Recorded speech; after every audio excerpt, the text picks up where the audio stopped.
A tire has a diameter of 32 inches. It runs over a nail but is able to continue moving.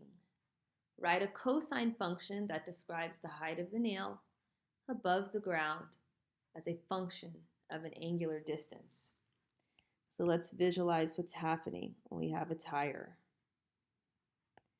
Its diameter is 32 inches.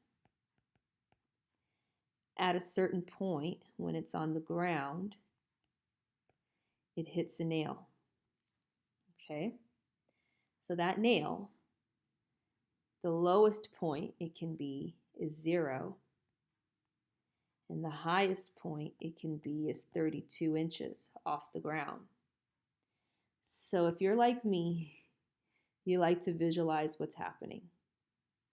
You do not need to sketch this, I just like to do it. So at 0, the height is 0, and it'll take 2 pi radians for that to go up and come back down. And remember that height here is going to be 32. So this is our angle, and this is our height. And in the middle is pi.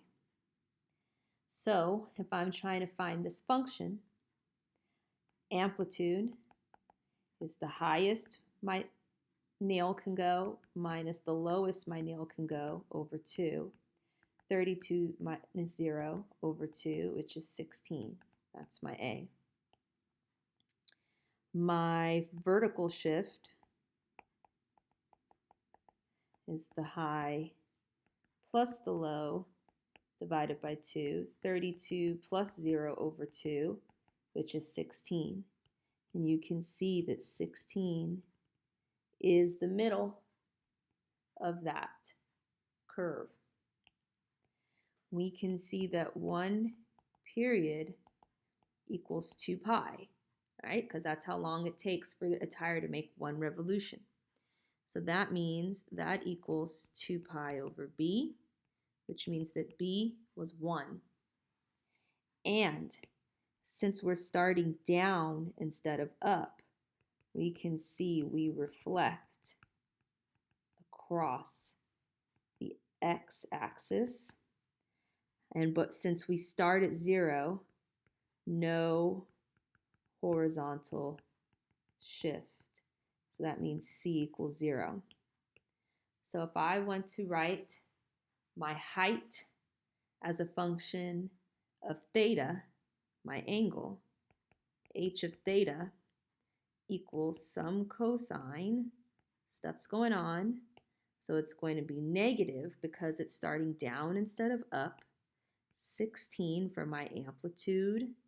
Remember 1 is my b value for my period, theta minus 0, and we're shifted up 16. So a more straightforward function is h of theta is negative 16 cosine of theta plus 16.